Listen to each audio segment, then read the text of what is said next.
James Rolfe's Angry Video Game Nerd, or AVGN if you don't want to have to say that a whole bunch, and I certainly don't, is obviously a culturally important series in terms of internet history, and there have been some prior games. Now there's a new one, Angry Video Game Nerd 8-Bit. As the name suggests, Angry Video Game Nerd 8-Bit is designed in an 8-bit style, so much so that it's also going to be released, in typical Rinse the Retro Game fans style, in a limited number of actual playable NES cartridges. Now that's not what I've tested here, this is the PC Steam version.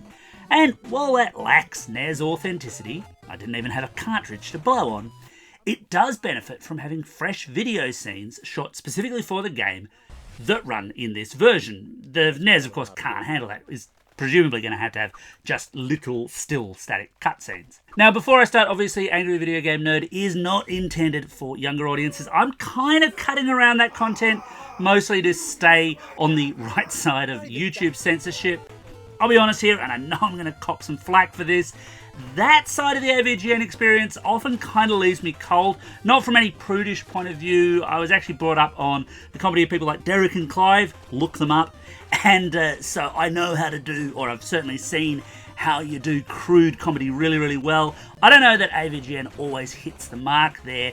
It seems to much more rely on the, if you repeat a foul word a whole bunch, it gets funny, and sometimes that can work in some settings. I'm not so sure that it does, but comedy is super subjective.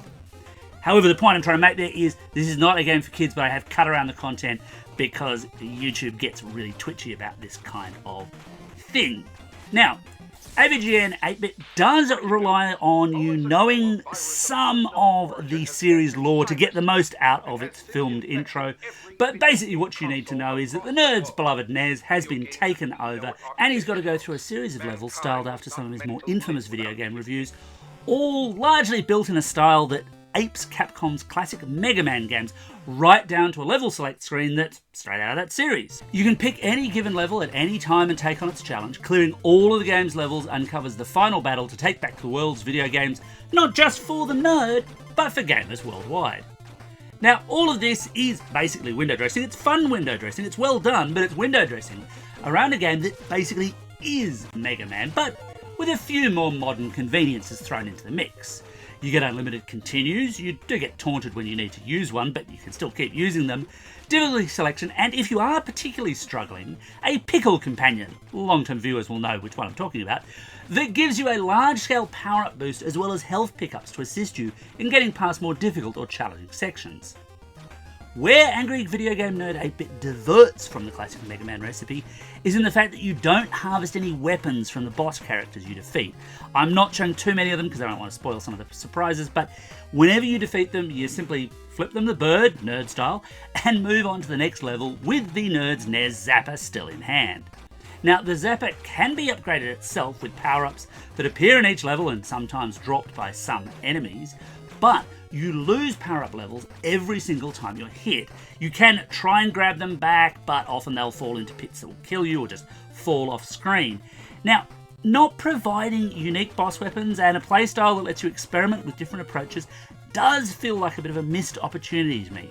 While I can appreciate that some details had been sliced down to ensure that this was a game that could also run on an old school 8-bit hardware, Mega Man managed that back in the day with less advanced programming tools and more stringent memory limits, so why omit it here? The way you lose power-up levels as you're hit also shifts Angry Video Game Nerd 8-Bit from its classic platform roots almost into the territory you find with a lot of retro side-scrolling shoot-em-ups, because when you're heavily powered up, Angry Video Game Nerd 8-Bit is a lot easier. By default, you only shoot straight forward, but when you're powered up, you can shoot all the way across the screen, hundreds of projectiles, and this means that tricky enemies off screen are really vanquished the moment they hit the screen, and a lot of boss fights really are over almost before they've started.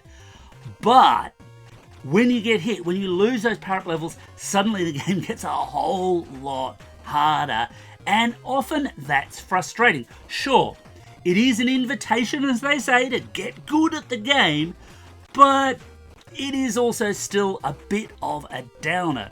Now, Angry Video Game Nerd 8-Bit does avoid most of the classic cheat death, bad game design tropes that the nerd himself loves to pick up on, but it doesn't avoid them all, and losing attack power because of game design elements, not skill, isn't always a lot of fun. Angry Video Game Nerd 8-Bit also isn't terribly long.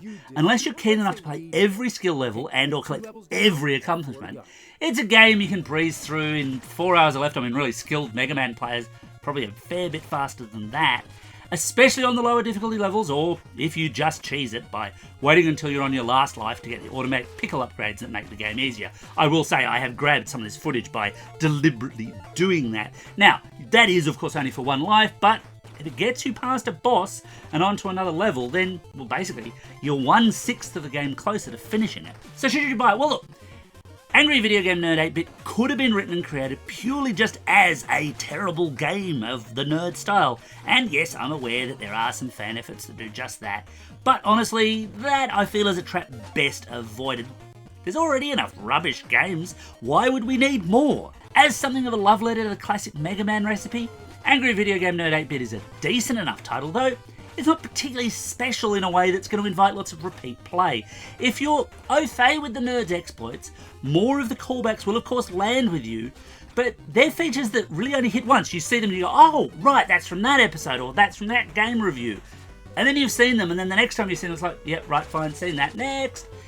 And if you strip all of that away, what you're left with is a perfectly functional and decent enough platform shooter, but it's one that honestly would have received average review scores back in the exact era that the nerd tends to target.